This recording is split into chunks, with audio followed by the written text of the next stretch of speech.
Selamat malam Pak Rudi dan teman-teman semua yang menonton video ini. Pada kesempatan kali ini saya akan mempresentasikan dan menjelaskan mengenai products, services, dan brands. Sebelumnya, perkenalkan nama saya Harley Kristiawan dari Program Studi Teknik Industri 2019 Universitas Pelita Harapan. Sebelum masuk, kita akan mendefinisikan apa itu produk dan apa itu services. Produk itu adalah segala sesuatu yang ditawarkan pada pasar untuk diperhatikan, diperoleh, digunakan, atau dikonsumsi yang dapat memuaskan keinginan atau kebutuhan. Produk sendiri mencakup benda yang berwujud dalam bentuk, sebagai contoh yaitu produk handphone, produk laptop, dan juga produk televisi. Lalu apa itu services? Service itu adalah suatu jasa, suatu bentuk produk yang terdiri dari suatu kegiatan atau aktivitas, manfaat, atau kepuasan ditawarkan untuk dijual kepada yang pada dasarnya tidak berwujud dalam bentuk dan tidak menghasilkan kepemilikan apapun. Sebagai contoh adalah jasa yang ditawarkan oleh sebuah restoran yaitu waiter dalam menyajikan makanan, jasa pelayanan untuk dilakukan oleh taksi, jasa layanan yang dilakukan oleh hotel service yaitu housekeeper dan juga resepsionis. Lalu kita akan masuk yaitu layer of product. Layer of product ada 3 layer. Yang pertama itu adalah core customer value atau bagian intinya. Ini adalah inti dari sebuah nilai-nilai penting yang dilampirkan pada sebuah produk. Di inti ini juga dijelaskan mengapa konsumen membeli produk ini. Sebagai contoh adalah konsumen yang membeli suatu produk yaitu kendaraan bermotor roda 2, yaitu motor dari suatu pabrik yang bernama Honda Motor Indonesia. Konsumen tersebut membeli motor tersebut dengan alasan untuk keperluan pekerjaan, ataupun keperluan kuliah, ataupun untuk keperluan rumah tangga. Next, kita akan lanjutkan dengan layer berikutnya yaitu actual product. Actual product atau produk yang sebenarnya itu merupakan produk untuk layer kedua yang dimana dapat didefinisikan sebagai produk secara keseluruhan yang nyata serta memiliki fitur-fitur produknya. Di dalam layer ini juga menjelaskan brand dari sebuah produk, quality level, packaging, pengemasan atau desain, dan juga fitur-fitur yang ada di produk tersebut. Sebagai contoh adalah konsumen yang telah membeli produk mereka, yaitu beli kendaraan bermotor yang dari pabrikan Honda sebelumnya. Motor tersebut sudah pasti telah diidentifikasikan spesifikasi-spesifikasinya, yang meliputi dari pertama yaitu brand name itu sendiri, yaitu dari Honda itu sendiri. Yang kedua adalah quality level, yang sudah tertera pada spesifikasi motor tersebut, yaitu kualitas-kualitas yang terjamin. Ketiga, fitur-fitur motor yang sudah dapat dilihat dari produk fisiknya, yaitu seperti mesin, rangka, dan juga banyak macam lainnya. Yang keempat, desain, yang menjadi ciri khas suatu motor dan packaging motor yang sudah baik karena akan dikirimkan kepada konsumen. Lalu berikutnya yang ketiga itu adalah layer yang paling luar yaitu augmented product. Augmented product atau produk tambahan ini merupakan penambahan-penambahan atau layanan pendukung daripada suatu perusahaan. Sebagai contoh adalah kendaraan dari pabrikan Honda ini menyediakan beberapa servis yang ditawarkan pada konsumen yang ingin membeli atau bahkan yang sudah membelinya. Yang pertama itu ada delivery dan kredit.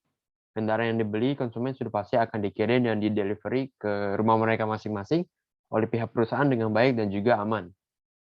Yang kedua adalah product services atau produk sarpot. Itu layanan yang disebabkan oleh Honda ini, yang disediakan oleh Honda ini yang meliputi salah satunya itu adalah test ride. Artinya boleh mencoba terlebih dahulu sebelum membelinya agar konsumen bisa merasakan perbedaan-perbedaan motor yang dikendarainya. Yang ketiga adalah warranty. Tentu saja konsumen akan diberikan garansi untuk pembelian motor, seperti adanya layanan gratis untuk pergantian oli, lalu juga terdapat juga ada part yang rusak tapi masih dalam interval waktu garansi, maka akan diganti oleh bengkel resmi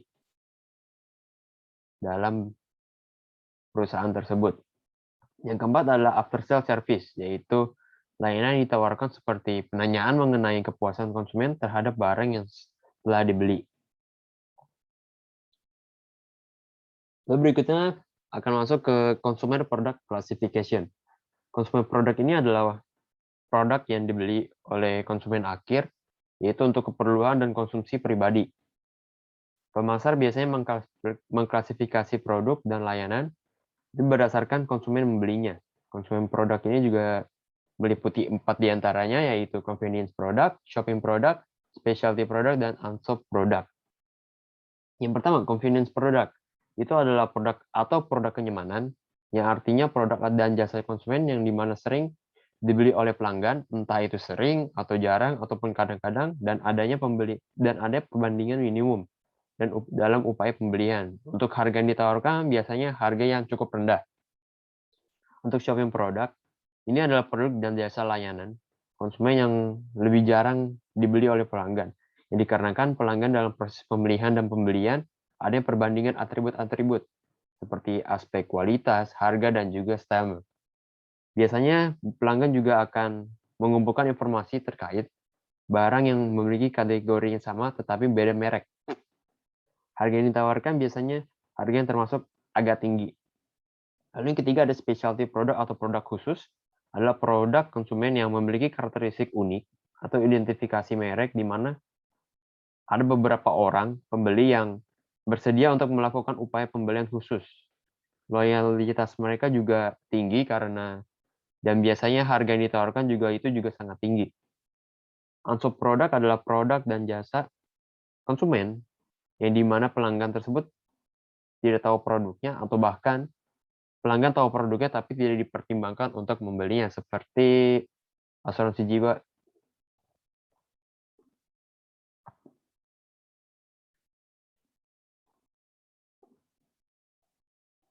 Lalu sebagai contoh, perusahaan Harley Davidson. Perusahaan Harley Davidson ini menggunakan specialty product atau produk khusus seperti gambarnya di sini. Harley Davidson ini memang brand yang sangat besar dan memiliki jangkauan harga produk yang sangat tinggi, sehingga produk-produk yang dibuat dan ditawarkan juga mereka khususkan dan juga difokuskan, diarahkan dan juga ditargetkan kepada ekonomi yang upper class atau ekonomi yang tingkat tinggi, yang di mana mereka mampu untuk membeli produk mereka. Lalu selanjutnya, saya akan menjelaskan mengenai individual product dan service decisions. Yang pertama ada produk atribut. Atribut produk yang dimaksud meliputi produk quality, produk fitur, produk style, dan desain. Produk quality ini adalah salah satu alat utama pemasar dalam hal positioning. Kualitas memiliki dampak secara langsung pada kinerja produk atau layanan, di mana terkait erat dengan nilai kepuasan pelanggan terhadap produk atau suatu layanan. Ada dua dimensi produk quality, yaitu quality level dan juga quality konsistensi, di mana quality level ini mendukung produk positioning, sedangkan quality konsistensi ini akan memberikan konsistensi dalam pemberian kinerja yang ditargetkan. Lalu ada produk fitur. Ini adalah sebuah produk yang ditawarkan dengan berbagai adanya fitur-fitur yang tersedia.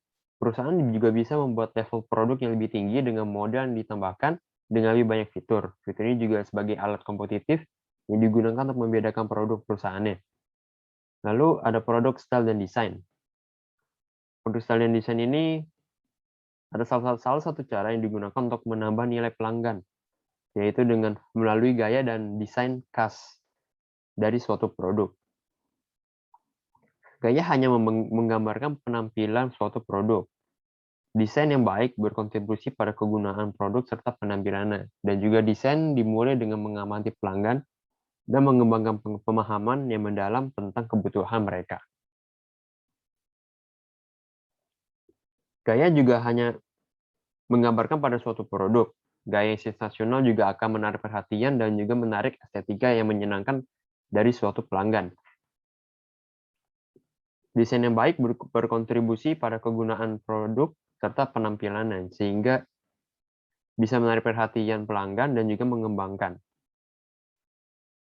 Sebagai contoh adalah perusahaan knalpot terkenal, yaitu Akrapovic. Akrapovic ini adalah produk knalpot yang buatan dari negara Slovenia. Atribut yang diberikan dari pabrikan knalpot satu ini tidak perlu diragukan lagi, karena brand yang sudah terkenal ini pastinya akan memberikan fitur-fitur yang bagus juga. Fitur-fitur yang bagus, konsistensi yang bagus, kualitas, desain, serta style yang pasti dikatakan lebih kekinian karena produk tersebut meliputi bahan-bahan yang berasal dari bahan baku yang mahal, yaitu seperti karbon, serta titanium untuk pipa knalpotnya. Ini adalah gambar untuk karbonnya, bahan-bahan karbon, dan ini adalah pipa titanium untuk sebuah motor. Lalu yang kedua ada branding. Branding ini adalah kemampuan untuk membangun dan mengelola merek. Merek ini adalah nama, istilah, simbol, desain, ataupun kombinasi dari semuanya yang mengidentifikasi penjual produk atau layanan. Konsumen memandang merek sebagai bagian penting dari suatu produk, dan merek dapat menambah nilai suatu produk juga. Pelanggan melekatkan makna pada merek dan mengembangkan hubungan merek juga. Merek ini memiliki makna lebih dari sekedar atribut fisik produk. Branding sendiri juga mengidentifikasikan produk yang akan menguntungkan mereka, yaitu seperti contoh perusahaan Akarpovik. Akarpovik ini sudah dikenal oleh banyak negara, serta masyarakat-masyarakat yang memiliki hobi dan passion dalam kendaraan bermotor, entah itu motor ataupun mobil. Bahkan brand tersebut sudah menjadi sponsor dari ajang balapan dunia, yaitu MotoGP, dan juga WSBK, World Superbike, sehingga brand tersebut sudah mendunia dan pandangan terhadap brand tersebut akan dilihat sangat baik. Lalu yang ketiga ada packaging. Packaging produk meliputi adanya merancang dan juga memproduksi pembungkus untuk suatu produk. Kegunaan utama packaging ini ya untuk menampung dan juga melindungi dari suatu produk yang ada di dalamnya. Tetapi banyak faktor yang menjadikan pengemasan sebagai alat pemasaran yang penting juga.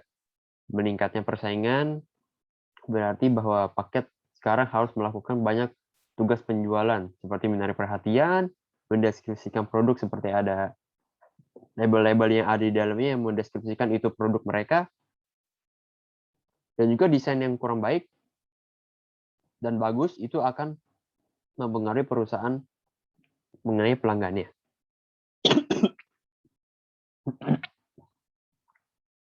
Sebagai contoh adalah Akarpovik ini.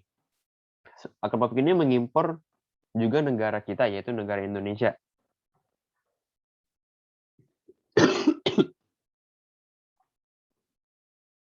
Packaging yang dilakukan untuk satu knalpot saja digunakan karton yang tebal, karena untuk melindungi produk yang ada di dalamnya. Akarpovik ini juga dikenal luas sebagai perusahaan teknologi material yang sangat inovatif, sehingga produk serta pengemasannya akan identik dengan desain yang tingkat tinggi. Lalu yang keempat ada labeling. Labeling ini biasanya meliputi dari teks sederhana yang dilampirkan ke produk. Label itu sendiri mengidentifikasi produk atau merek yang dibuat oleh perusahaan tersebut. Label mungkin juga menjelaskan beberapa hal tentang produk, kapan dibuat, apa yang isinya, cara penggunaannya, dan juga cara menggunakannya. Lalu label ini juga dapat membantu mempromosikan merek, mendukung posisinya, dan juga terhubung dengan pelanggan. Bagi banyak perusahaan, label telah menjadi elemen penting dalam kampanye pemasaran yang lebih luas. Label dan logo ini juga mereka dukung untuk mempromosikan merek sehingga menambah kepribadian pada perusahaan tersebut.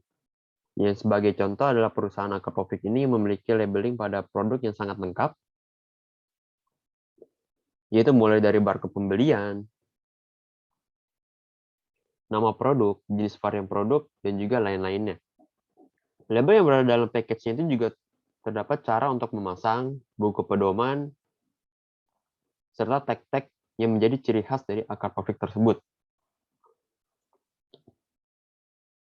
Lalu yang terakhir ada product support services. Product support service ini meliputi salah satunya itu customer service. Customer service ini juga merupakan elemen dari strategi produk. Penawaran perusahaan biasanya mencakup beberapa support services yang dapat menjadi bagian kecil atau bagian utama dari total penawaran. Support service ini juga bagian penting dari keseluruhan pengalaman pelanggan. Biasanya perusahaan akan melakukan survei pelanggan untuk menilai layanan, kualitas, dan juga layanan baru apa yang dapat menyenangkan pelanggan. yang nantinya akan menghasilkan keuntungan bagi perusahaan. Yaitu contohnya itu perusahaan Aquapovic ini, perusahaan tersebut tentu memiliki servis yang sangat baik, di mana produk Aquapovic ini memiliki garansi internasional yaitu 2 tahun, dan proses klaim akan dilakukan oleh distributor resmi yang melayani proses perbaikan knalpot. Ada satu produk Aquapovic yang dipegang oleh langsung perusahaan di Indonesia yaitu PT Sentra Pratama Motor Indo atau Sphinx Motorsport yang menjadi distributor resmi sehingga servis yang ditawarkan juga aman walaupun barang-barang tersebut merupakan barang-barang impor. Entah itu knalpot untuk motor yang mau diperbaikin ataupun knalpot mobil yang pengen diperbaikin juga. Berikut ini adalah referensi-referensi yang saya pakai untuk membuat video ini. Dan sebagai penutup, mohon maaf jika ada kesalahan kata. Saya ucapkan terima kasih.